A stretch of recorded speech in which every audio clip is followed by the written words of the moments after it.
Congress party రాష్ట్ర అధ్యక్షులు YS Sharmila గారు మరోమారు జగన్మోహన్ రెడ్డి పైన తీవ్ర విమర్శలు చేస్తున్నారు. ఈసారి విమర్శలు రెండు. ఒకటి, ఢిల్లీలో ధర్నా ఎందుకు చేయాలి, రెండు, అసెంబ్లీకి పోకపోవడం సరే కాదు, మీడియాకి ఎమ్మెల్యే కాదు మీరు, అసెంబ్లీకి ఇమీడియట్గా రాజీనామా చేసేసేయండి అన్నట్టు వారు తీవ్రంగా మాట్లాడుతున్నారు. ప్లస్ తెలుగుదేశంతో సమానంగా మాట్లాడే ప్రయత్నం చేస్తున్నారు.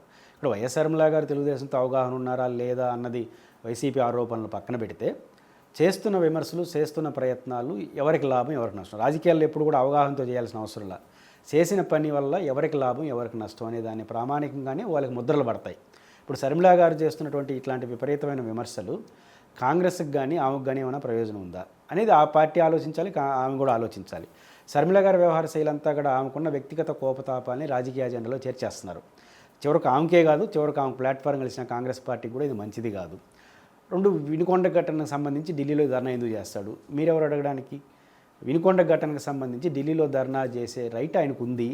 వినుకొండ ఘటన పైన కానీ ఇతర దాడులపైన కానీ, లేకపోతే రాజశేఖర రెడ్డి గారి విగ్రహాలు ధ్వంసం చేయడానికి అన్నిటికీ ఏవైతే ఉన్నాయో ఇవన్నీ జగన్మోహన్ రెడ్డి గారు చేస్తున్న ఆరోపణలన్నీ కరెక్ట్ అనే తప్పు అనేది కాలం నిర్ణయిస్తుంది, ప్రజలు నిర్ణయించుకుంటారు.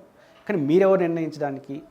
కాంగ్రెస్ పార్టీకి ఇష్టం లేకపోతే పాల్గొనొద్దండి. ఇప్పుడు సిపిఐ, సిపిఎం చివరకు తెలుగుదేశం మిత్రపక్షాలుగా ఉన్నటువంటి ప్రభుత్వంలో బాగుండే జనసేన, బీజేపీ కూడా ఈ మాట్లాడట్లేదు.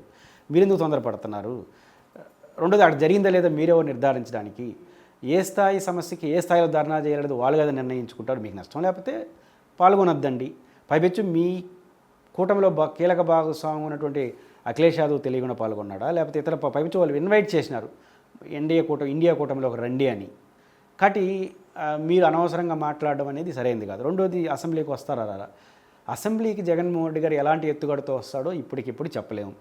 ఆయన అసెంబ్లీలో ప్రతిపక్ష నాయకుడు హోదా అడుగుతున్నాడు. యాజ్ పర్ అసెంబ్లీ నామ్స్ ప్రకారం ప్రతిపక్ష నాయకుడిగాకి రూల్ ఏంటి?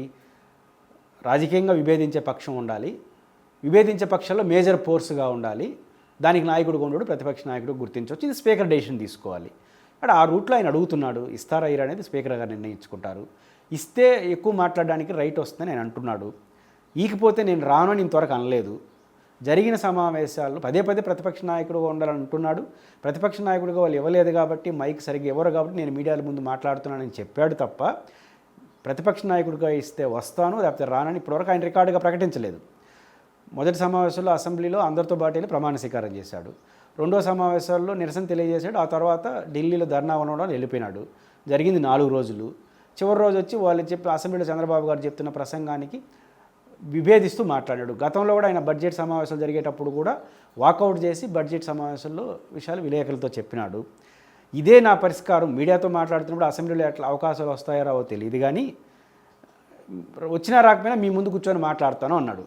బాగా ప్రతిపక్ష నాయకుడిగా ఉన్నప్పుడు కూడా ఆయన అవకాశం రాకపోతే మీడియా ముందు కూర్చొని 1.5 అవర్ బడ్జెట్ పైన ప్రజెంటేషన్ ఇచ్చాడు ప్రతిపక్ష నాయకుడిగా. ఇక్కడ అప్పుడు చేశాడు. ఇప్పుడు కూడా అట్లే చేస్తాడా? అసెంబ్లీకి పోయి అవకాశం ఇప్పితే బయటకు వచ్చేస్తాడా, లేకపోతే అసెంబ్లీకే పోకుండా బయటే చేస్తాడా అనేది డిసెంబర్లో, నవంబర్లో జరిగే శీతాకాల అంతవరకు మీకు ఓపిక ఉండాలి కదా. అప్పుడే ఆయన రాజీనామా చేసేవాళ్ళు. ఏం చేస్తారు రాజీనామా చేసి? మీరేమైనా పోటీ చేసి గెలుస్తారా పులివెందుల్లో? కాబట్టి షర్మిల గారు ఇట్లాంటి విపరీత పోకడలు అనవసరం. షర్మిల గారు ఎంచుకున్న మార్గం సరైనది కాదు. ఒకవేళ జగన్మోహన్ రెడ్డి గారు ప్రతిపక్ష నాయకుడిగా సరిగ్గా పాత్ర పోషించలేదు అనుకుందాం, మీరు పోషించండి, మీరు ప్రధాన ప్రతిపక్షం మీరే అవ్వండి, సమస్య పరిష్కారం అయిపోతుంది కదా. జగన్ గారు పోషించలేదు, వదిలేసేయండి. మీరు ప్రతిపక్ష పాత్ర పోషించి ఆల్టర్నేటివ్ మీరు అయిపోండి, సరిపోతుంది కదా. జగన్ విమర్శిస్తే మీరు ప్రతిపక్షం గారు, చంద్రబాబు నాయుడు గారి నాయకత్వంలోని ప్రభుత్వానికి నిర్మాణాత్మకంగా వ్యతిరేకంగా పోరాడితే మీరు ప్రతిపక్ష నాయకులు అవుతారు. జగన్ విమర్శిస్తే ప్రతిపక్ష నాయకుడు కాలేరనే విషయం షర్మిల గారు గుర్తించాలి. ప్రతిపక్ష పాత్రలోకి కాంగ్రెస్ షర్మిల గారు వెళ్ళాలంటే మీ అన్నని విమర్శిస్తే కాదు, చంద్రబాబు గారిని విమర్శిస్తేనో ప్రభుత్వాన్ని విమర్శిస్తేనో అవుతారు తప్ప, చంద్రబాబు నాయుడికి గారికి ఆల్టర్నేటివ్ అయితేనే మీరు ప్రతిపక్షం అవుతారు. జగన్ని ఇరిటేట్ చేస్తే ప్రతిపక్ష నాయకులు ఉన్న ఓట్లు పోతాయి. కాబట్టి షర్మిల గారు అర్థం చేసుకోవాల్సింది దాన్ని అర్థం చేసుకోవాలి. మీరు ఆల్టర్నేటివ్ కాదలుచుకుంటే ప్రభుత్వానికి ఆల్టర్నేటివ్గా ఉండాలి, జగన్కి కాదు. జగన్ గారికి ఆల్టర్నేటివ్ ఉంటే కుదరదు అది. కాబట్టి షర్మిల గారు ఈ వైఖరి మార్చుకోకపోతే భవిష్యత్తులో షర్మిల గారికే కాదు, ఆ ప్లాట్ఫామ్ వచ్చిన కాంగ్రెస్ పార్టీకి కూడా నష్టం వస్తుందన్న విషయాన్ని షర్మిల గారు ఎంత త్వరగా గుర్తిస్తే అంత మంచిది.